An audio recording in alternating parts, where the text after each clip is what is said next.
Welcome to the Happy, Healthy Life Podcast with your hosts, Rob and Randy, who reveal the truth, the lies, and confusion about health so that you are no longer the victim to mainstream medical dogma and you are the hero to your own happy, healthy story.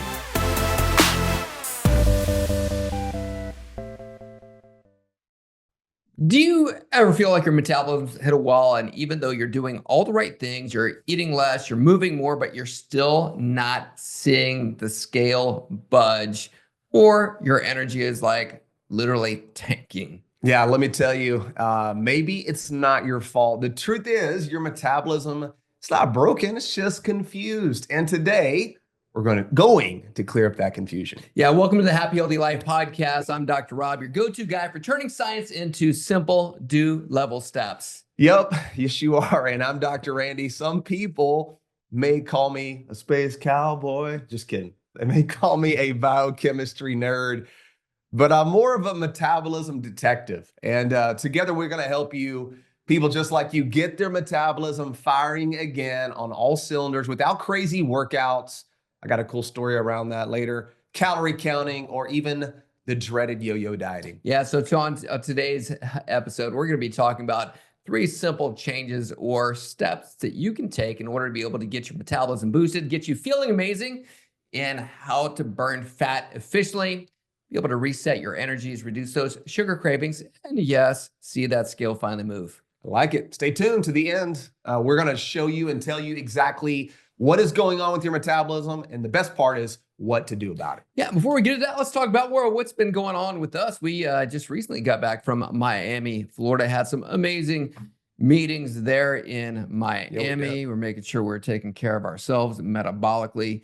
We're there for a friend of ours who was having a book launch there to support him and also meet some amazing people there in Miami. And I tell you what, it seems like we've got all these friends that are moving from Austin, Texas, that were in the biohacking world down to Miami, Florida, of all places. Used to think of Miami, Florida being that place where you have like Calle Ocho is down there, all the great Cuban food, salsa music. Yes, it's still there. And then all the nightlife that they've got in Miami as well. But I tell you what, after being there, you can really sense that there's been a shift when it comes to Miami. It's not just about there being a lot of pretty people there. It seems like there's a shift into people really diving deep into their health there. Well, heck, even I guess he's the commissioner of the city of Miami was actually at this wellness event because he's committed to making sure that Miami becomes the health capital literally of the world. So that I was like, hey man, can we borrow you and rip you over to Dallas and make sure that we start making changes here? Because in most of these cities, there's really isn't a focus on health. Really, it goes back to cities and local government and federal government. There aren't really a lot of strategies and plans designed around helping create healthy people. In fact, really, it feels like quite the opposite, that the more sick we are, the easier we are to control and to manipulate. So very positive there, seeing what was happening there. There's a huge movement, but the movement, as we always say, it starts with you and wherever you live. You being that change sometimes is exactly what other people need to see to give them the permission to take better care of themselves. Yeah, as healthy as the community is getting there, we were really inside. It seemed like just a little tiny bubble. And so we're there with our people who are supporting each other in being healthy, which is always fun because sometimes you think that you're alone out there on an island with what it is that we do and how it is that we do our health and living this happy, healthy life. But ultimately, even when you do go out to dinner there, you start to learn that, that's not the case with everyone. But I will say this is, for the first time in a long time, I don't know if you noticed this, but as I'm thinking about it, I think I know what you're going to say. Is that for the first time in a long time, it seemed like there wasn't a lot of resistance to us going, hey, can you make sure that that's made with no seed oils? It was like we don't make things with seed oil. You're 100. I knew you were going to say that because as soon as you started going down that road, I'm like, yeah, that was in fact a couple of places were almost insulted that we would even ask, that we would even insinuate that they would even cook with some type of a rancid, toxic industrial oil. So don't be scared wherever you are to ask what they're preparing the food in and to ask them to prepare it without that metabolic toxin. Yeah, I tell you what, even doing our morning routines was so much fun there, especially because we had the ocean was right there. We could be able to go outside, get your feet in the sand, do the sun gazing, like literally staring at the sun right over the ocean right there, listening to the waves. The meditation was better, walking was better, all those things. I think I'm convincing myself right now to move to Miami. How many times did I say that while we were there? I'm like, why don't Where are we going back? have a place here? Yeah, because you're just waking up, getting your feet into the sand, getting into the water, just that's early sunrise and just the peace and the calm. And, just you feel like you just hear God so much easier without the distraction.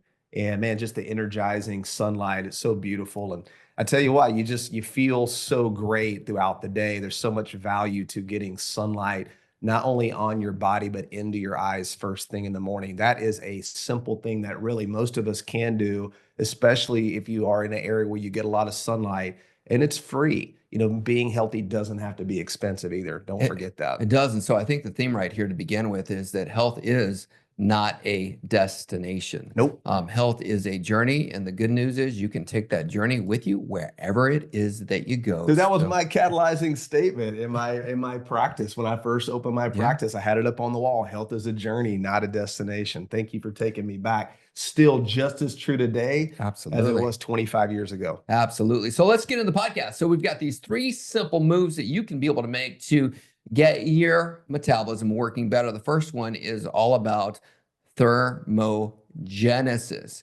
All right, thermogenesis. What is thermogenesis, Dr. Randy? Yeah, don't be intimidated by the word if you are even a little bit. It's just the body's ability to create heat, and it creates heat metabolically to remove toxins, to burn calories. You're creating and using energy. So it's just an energy system in your body that uses heat. And there's a lot of powerful things that happen in the body when you produce heat. Yeah, and your body's able to produce 3. There's 3 main ways that your body produces heat. And I think the most common one that everyone is familiar with is going to be exercise, okay? But the reality is that, the percentage of heat that's created from exercise may not be as much as you think it is. Yeah, because a lot of times you think, wow, that's really got to be the big reason maybe why I even struggle with my weight or why my metabolism is slow. And so you become that workout warrior to basically somehow to try to fix the metabolic problem. And the studies and the science, I use the word science loosely. Very loosely, because really, anything that is science now, that a red flag goes up like, yeah, they're lying to me. They're getting ready to manipulate me for something. But the data would suggest, and just looking at the body biochemically, that exercise is a very small piece to the thermogenic puzzle. So it plays maybe 10, 15, maybe 20% if you were like some type of an elite athlete, which probably a lot of you listening right now or watching are not elite athletes. I don't want to jump to conclusions.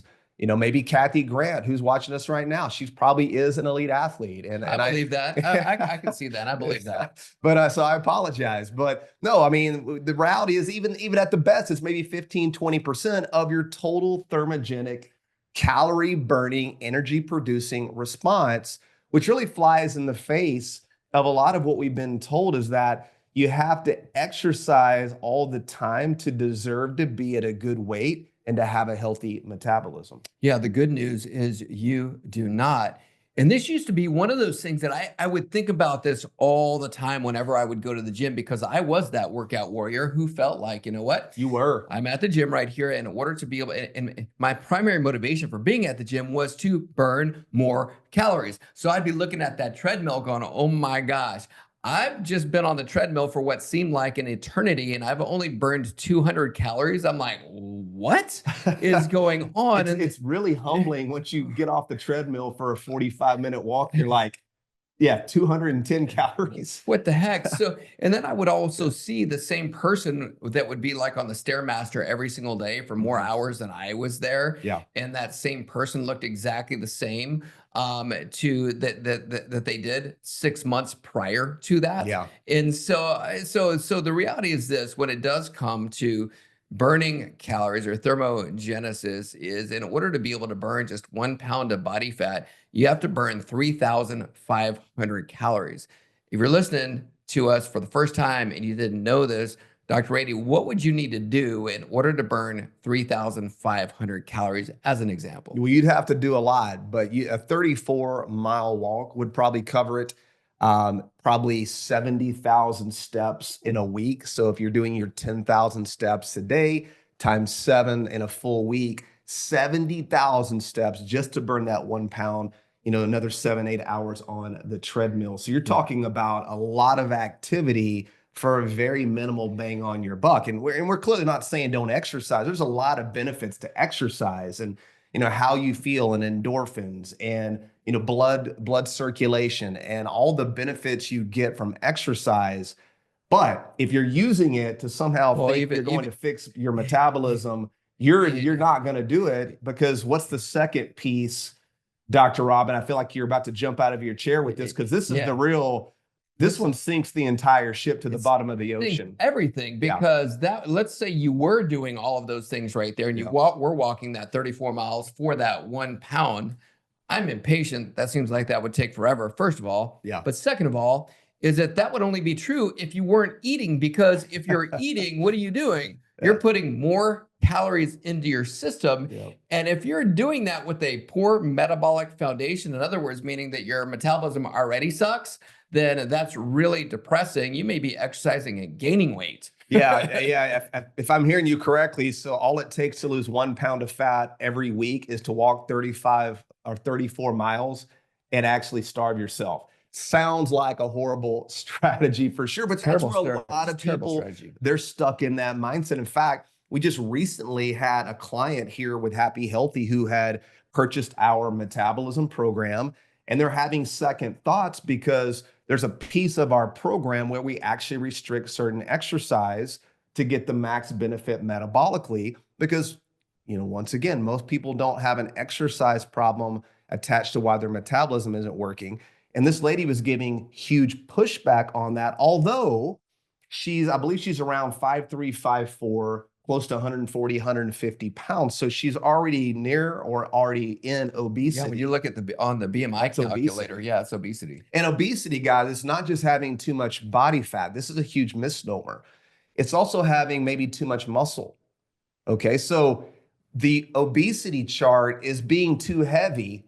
When you're 5'4", you shouldn't be 150. I can tell you that right now. So, and to prove that, if you look at the bodybuilding world, their low body fat, very high muscle, they don't live very long.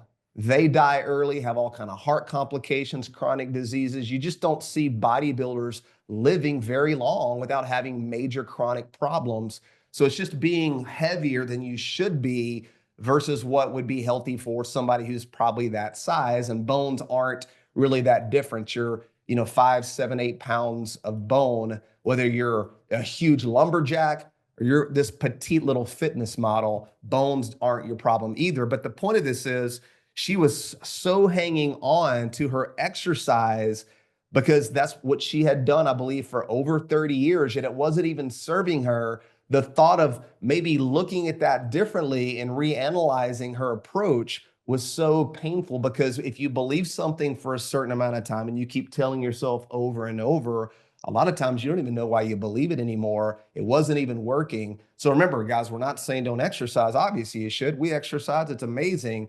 But if you're using it to lose weight, remember, it's just a very small piece to the thermogenic puzzle. It doesn't really move the needle that much when it comes to metabolism and how many calories you're burning, if that's even a real thing. Yeah, I just looked it up. So she actually falls into the overweight category, not into the obese yet, however, into the overweight category.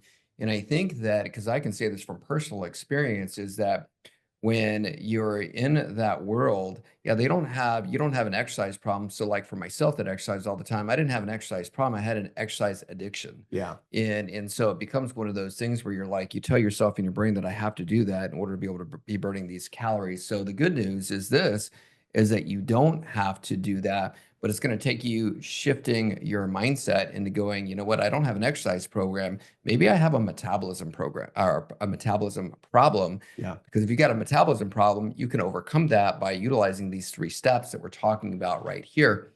So that's just one tiny little yeah, piece to the thermogenic puzzle. Exactly. What else, Dr. Rob? What's Yes. involved here? Another thing that's involved is going to be the foods that we eat. What are we fueling our body? Not only what we're fueling our body with, but just the actual act of eating. Because whenever we put food into our body, your body's digestive system starts working. And what a lot of people don't know is that there is a thermogenic response that happens with digestion. That's actually good news. We can actually be burning calories and we can actually create a better metabolism just through eating itself. And so if we're going to create really good thermogenesis, and this isn't even the biggest piece of the pie, but if we're going to create great thermogenesis through fueling our body, what are maybe some of the foods that we can fuel our body with? Yeah, great. Yeah, you get a thermogenic hit. You create heat when you eat food, but it's not just any type of food. Exactly. All food's not created equal. You know, a calorie is not a calorie, not a calorie. Like we always say, stop counting calories, start counting nutrients. So nutrient dense, bioavailable food with the least amount of anti-nutrients and toxic effects on your body is what's going to give you the best thermogenic response. So let me make that really, really simple for everybody listening. The best thermogenic hit, and by the way, when it comes to thermogenesis, there isn't any benefit thermogenically to eating more than 2 to 3 times per day.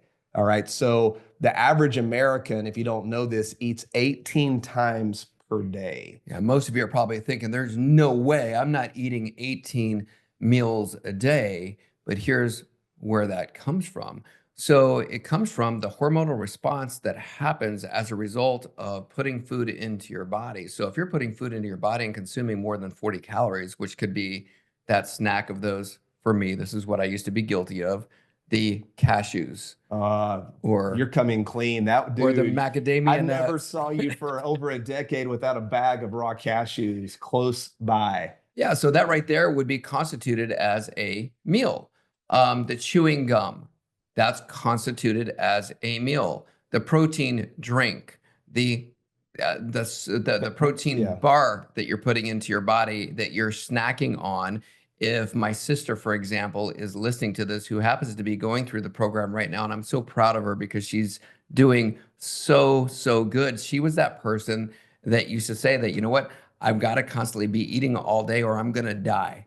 Right. And it was like, that was her identity because she had been taught that you have to eat several small meals a day in order to be able to have a better metabolism. Yeah, no, it's the sip of the latte, the protein bar, the protein shake, the shake rather. Yeah, like to say you're eating your meals, you're snacking all day.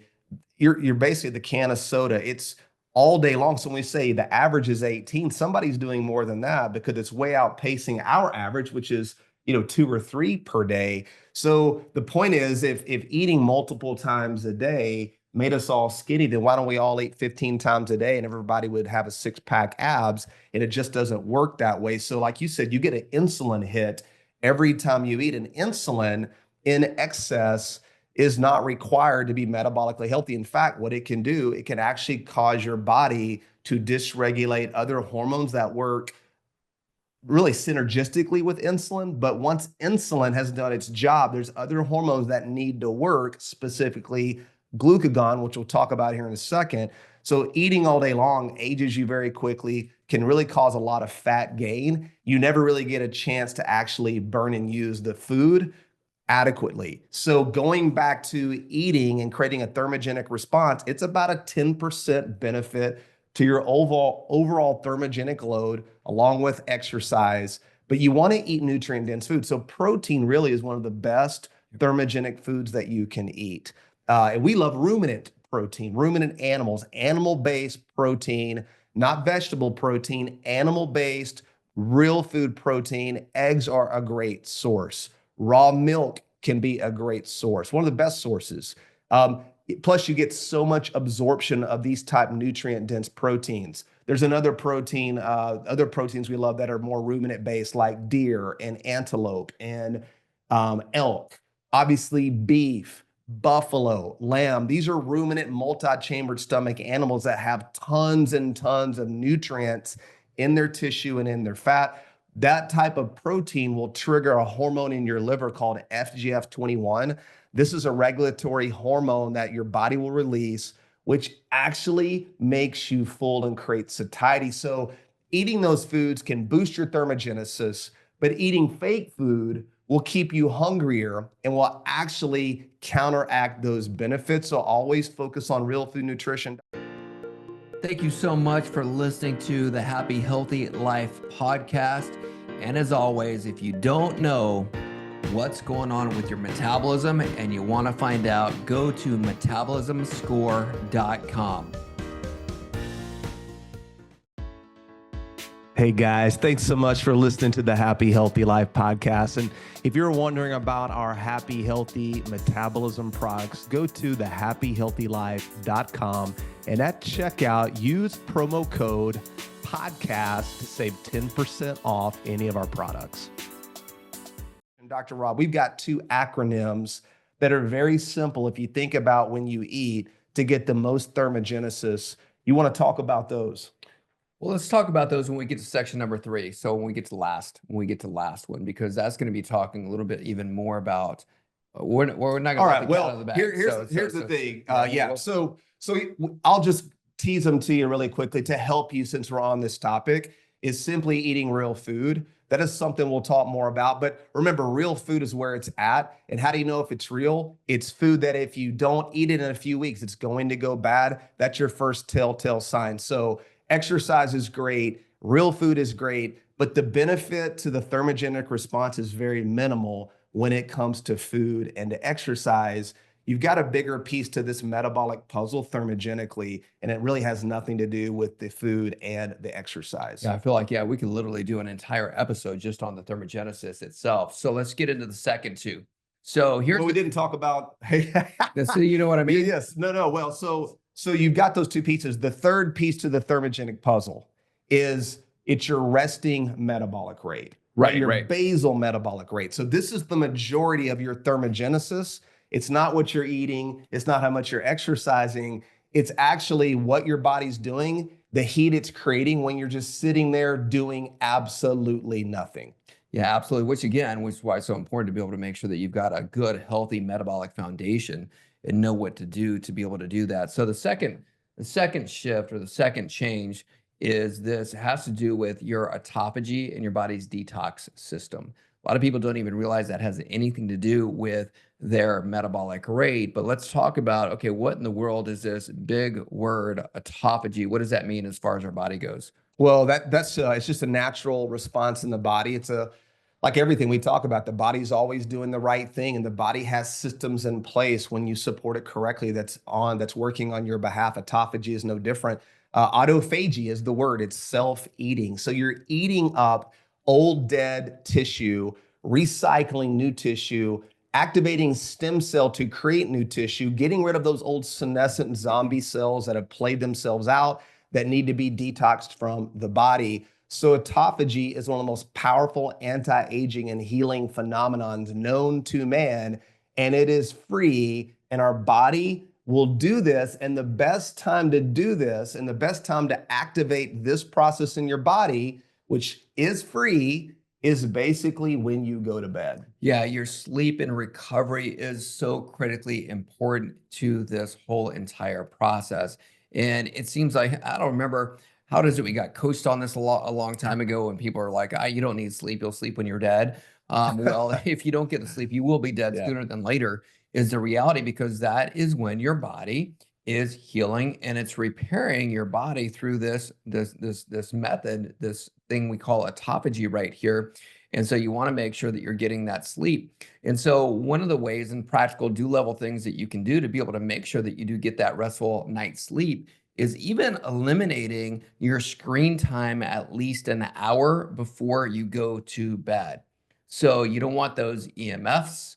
You don't want just the stress that comes Now along that with blue it. light is nasty. The blue light's nasty. So just from a physical standpoint, and then you got the emotional things that come along with that when you're scrolling, comparing yourself to other people on Instagram, doing all those things. But you want to make sure that you are maximizing your sleep, rest, and recovery. And then what's another thing that people can do to be able to get their body into this detox and this, this autophagenic state? Yeah, well, going back to that is the best way to do it. It is the sleep. So when we talk about fasting, it's really what we're talking about. And so the number one fast everybody should be doing is a standard 12-hour fast. Yep. So we're talking about from dinner until the next day when you eat your breakfast. So for example, if you have dinner at 7 p.m., you wouldn't want to eat again until 7 a.m. the next day. So that is the window that you want to focus on to maximize your autophagy, because in that state too, there's certain hormones that are activated that help support fat burning, increase thermogenic response, and help detoxification. Those are growth hormone is one of the main ones, and that will happen when you sleep in a rested state, not eating late at night, right? Not stuck to your computer screen or scrolling through your phone, getting all the blue light, getting to bed at a decent time, but take advantage of that 12-hour window of fasting. Some of you are maybe fasting too much. I would be one of those people who abused fasting back in the day.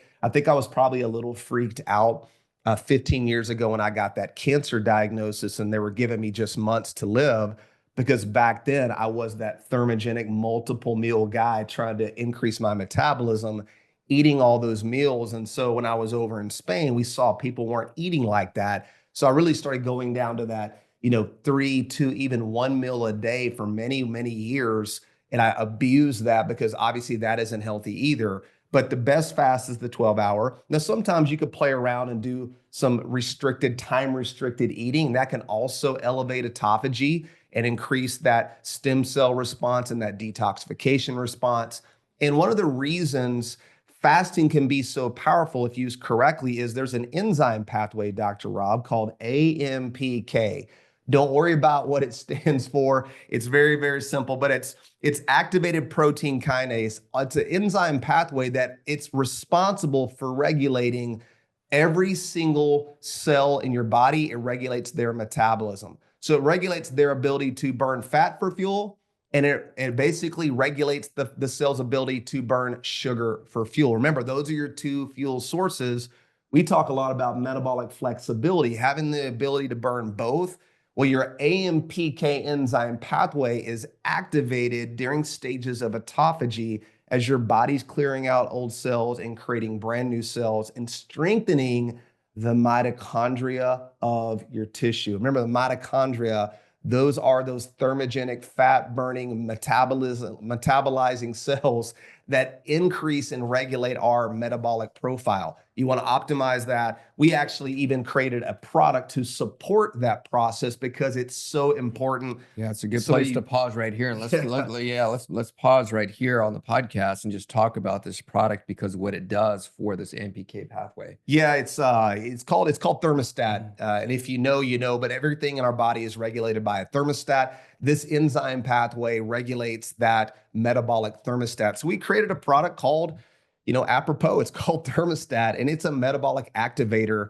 And really, it's a blend of a lot of different Chinese traditional herbs and that work synergistically to help create an environment where we can drive deeper autophagy in less amount of time. So you always want to maximize what you're doing, get the most amount of benefit with the least amount of effort. So the Thermostat product is exactly that product. We don't make and sell a lot of products, but everything we do have, we make it. And we make it based off how do we support the body and create a natural environment where we can utilize what the body's already great at, but optimize it with key nutrients and metabolic herbs. So Thermostat, if you've not tried this product, it's a great addition. Does not replace anything that we're talking about with your lifestyle. Supplements are supplements for a reason, Dr. Rob. They supplement a change lifestyle, but this could really help you if you do any type of time-restricted eating, any short windows of feeding, and want to optimize that sleep when your body's going into deep, deep autophagy.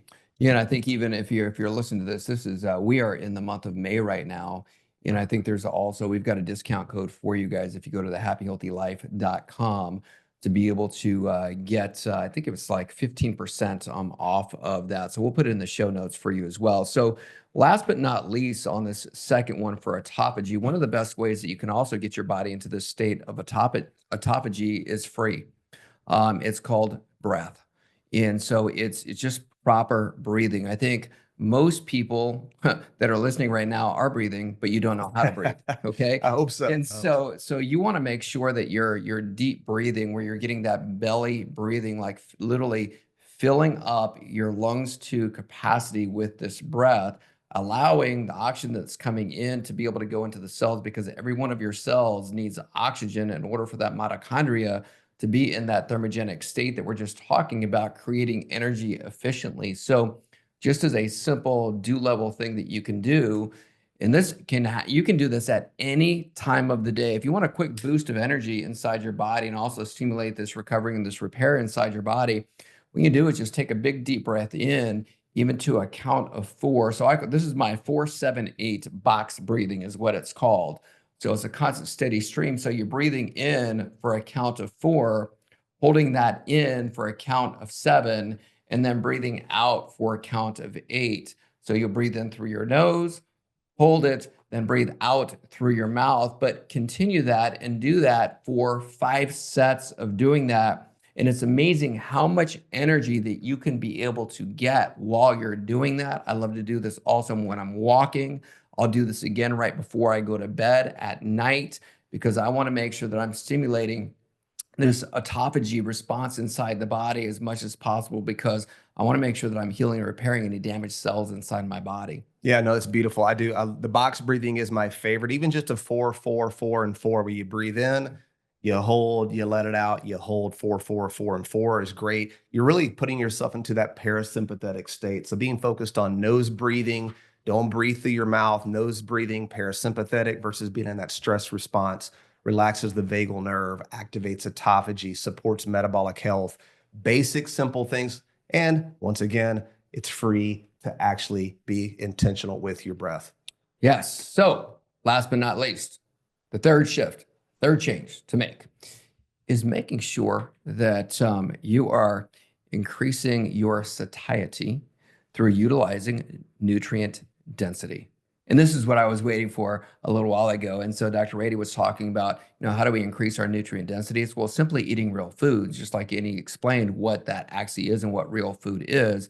What's the other acronym that we talk about to be able to achieve this? Yeah, it's we call it SIFI. It's not the SCI-FI. Never was really a sci-fi kind of dude. I wasn't either. I was never like a Star Trek kind of person. Star Wars. Yeah, that was the only one. Yeah, and maybe E.T. As a kid, kind of connected with that. But yeah, outside of that, I really can't say I was the sci-fi guy. I take that back. What is I'm it? just thinking back in the day. You know what show I did like that was kind of sci-fi-ish? Mork and Mindy? I did like that. Okay. That wasn't really that sci-fi, just more funny. Okay. It was Godzilla. It was like, I don't know if they were puppets or what they were. You guys, if you guys are listening, you guys know what I'm talking about. But yeah, Godzilla was back in the day. That was like sci-fi. And it's funny because when you go back and see those movies and they would have like the spaceships and things coming in there, it looked like maybe somebody was even holding that by a string. It would be coming into the screen. There was none of the stuff that we have right now. Anyway, that just aged me a lot. But yeah. okay. I mean, Mork and Mindy definitely aged me. So we already know you're over 45. Nanu. Yeah, Remember exactly. Oh my gosh. Anyway, back to sci-fi and GLP-1 hormone, which is a natural hormone that your body will make. It's all the rage right now, Dr. Rob. I mean, you don't get it from Ozempic. Yeah, I know, right? Or Wegovy? Wegovy, Mounjaro, or whatever else they want to call it. And if you notice the TV commercials too, it's all these people that are severely overweight, all dancing and laughing and having a great time. And all I can see is these are all chronically sick people whose future doesn't look very good. And you can't poison yourself into health. We know this. But GLP-1, these semi-glutides, these injections, these very expensive injections are obviously destroying people's metabolic profile. It's going to make the problem way worse, but your body already makes it. And so one of the ways to help stimulate that in your small intestine to create more insulin sensitivity, more satiety where you feel full, is to SIFI, S-I-F-I. So single ingredient food items. Any child can understand that acronym. S.E.R.F and SIFI. This does not have to be complicated. So we're talking about, if you pick up a piece of food, in today's world, sometimes there's 5, 10, 15, 20 plus ingredients. Half of them, you don't even know how to pronounce them. I know I don't. So it's very intimidating. But if you pick up an egg from a farm who has chickens outside eating insects. I love this game. And you pick up the egg, and I said, Dr. Rob, Yes. what are the ingredients in this egg? How many? 1, that's egg. Bingo, right there. That's the answer. I got it. 1 ingredient. All right, let's try this again. Nobody's that lucky. Let's see how well you do. All right, I've got a grass-fed regenerative steak. I lay it on the counter. How many ingredients does that steak have? 1, beef. I've got an apple. Let's try this one more time. See if you can get 3 in a row. I've got this amazing organic apple. It's beautiful. It looks so delicious and so nutritious. How many ingredients does the apple have? That'd be 1. That's actually exactly what I had for dinner last night. What? Steak and apple? Steak and apple. That's you're sci-fi, man. And SCT oil. And of course, SCT oil. Once again, 1 ingredient in SCT oil. Definitely not a shameless plug. The world's greatest short chain triglyceride. Speaking of GLP-1, oh my gosh, this is one of the best ways to stimulate that in your body naturally. There's actually a fatty acid in our SCT oil called propionate. It's a 3-carbon chain fatty acid, and propionate actually stimulates the body's natural production of glucagon-like peptide 1 from your small intestine to help create satiety. This is why we've talked about a lot of times, if you're going out to eat or you're worried about what's going to be served, you can always take a tablespoon of the SCT oil or put it in your purse and take it with you before you go to already start to create that feeling of satiety and support your gut and give it lots of energy fats.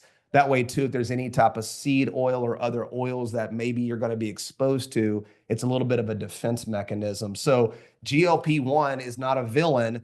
If you make it synthetic and inject it, now you're playing Russian roulette with your metabolic health. But your body eating single ingredient food items, also simply eating real food, surfing for your food. If you'll think about that when you eat, it will really revolutionize how you fuel your body and what your body metabolically will do with that. When you actually eat nutrient-dense food, you will get full. You just don't overeat nutrient-dense food. You don't. And that's in talking about even what I was eating last night with that steak, and then having the apple with the SCT oil and cooking with. And that's like one of the great things about the SCT oil is you can cook with that at high heat. So I cooked the steak with SCT oil. I cooked also the apples with the SCT oil. But as I'm thinking about it, I couldn't even finish my steak just because of the satiety that you have with that, because of that GLP-1 response that's happening naturally. And that's also why when you start, medically putting synthetic chemicals into your body to manipulate your body into doing that, that's why you'll start seeing what they're calling like the Ozempic face. You'll notice when people are on these medications is they start looking really weird. I was at an event last week with my kids and saw someone, it's actually a husband and wife couple that I had not seen probably about a year.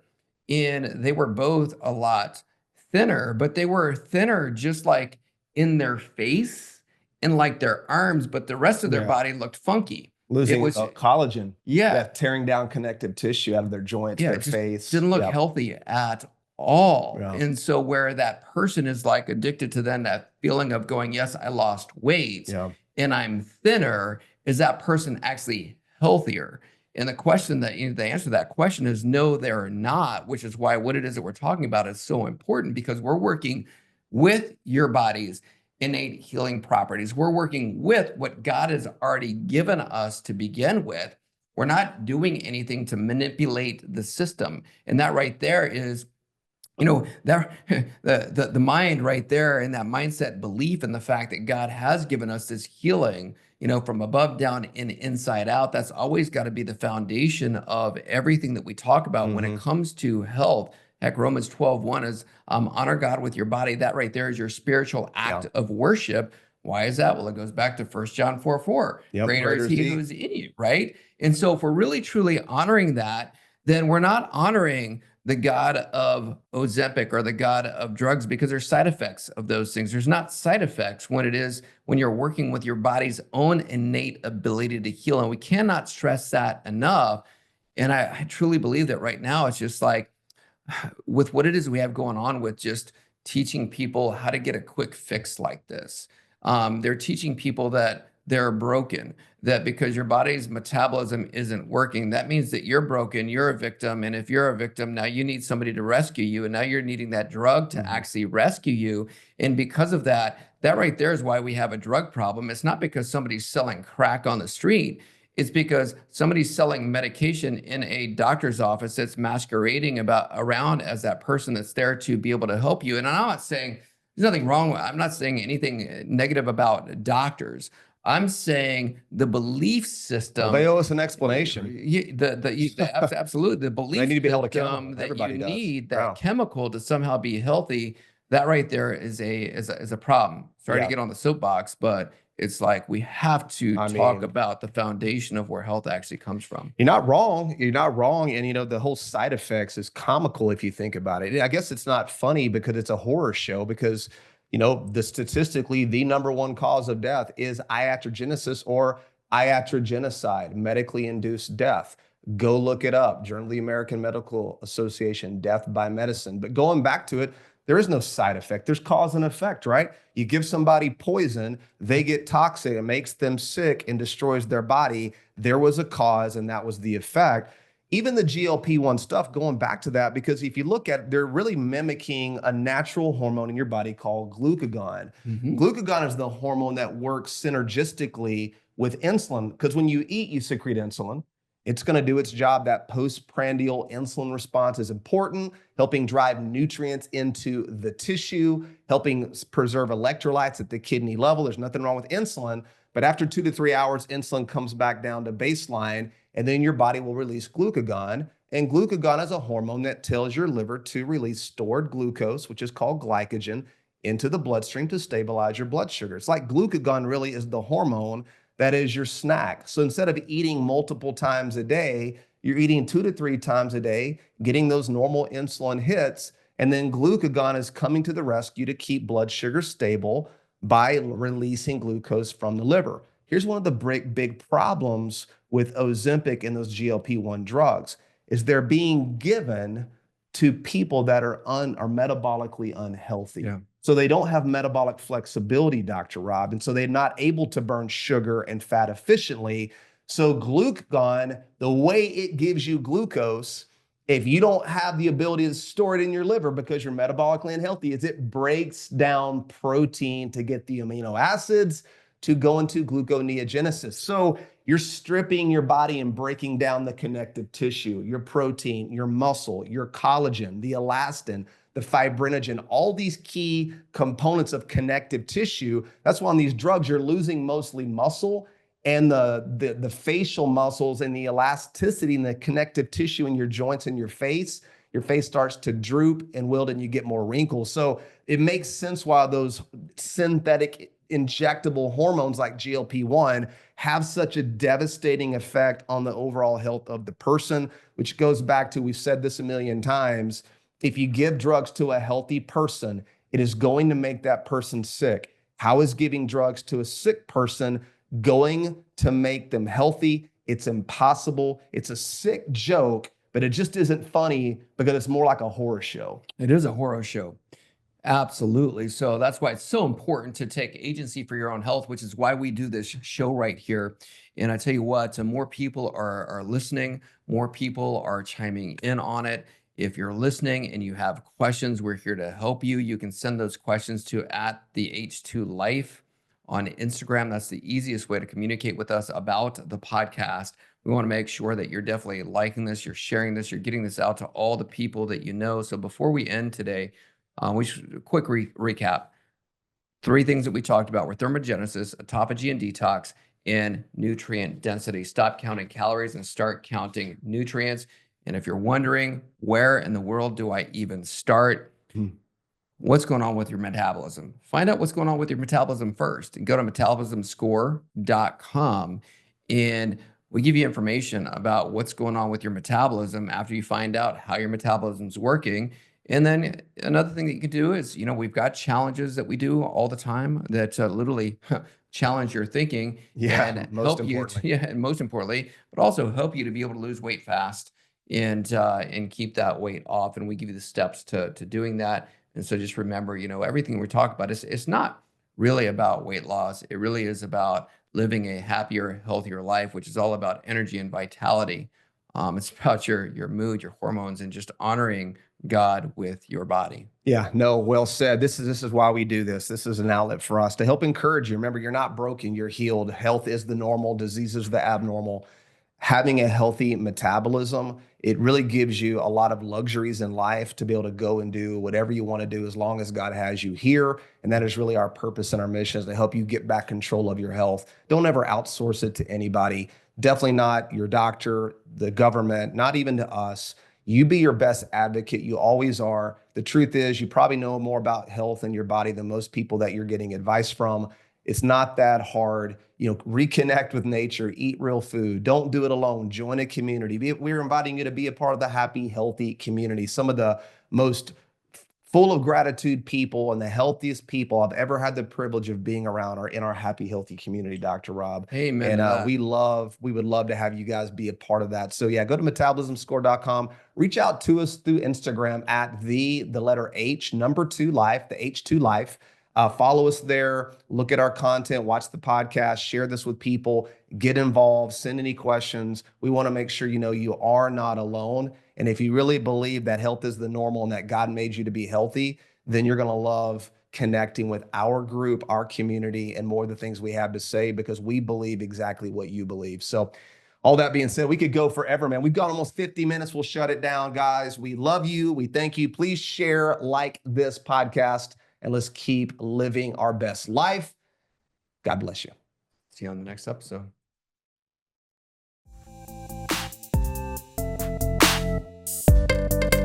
Thanks for listening to the Happy, Healthy Life podcast.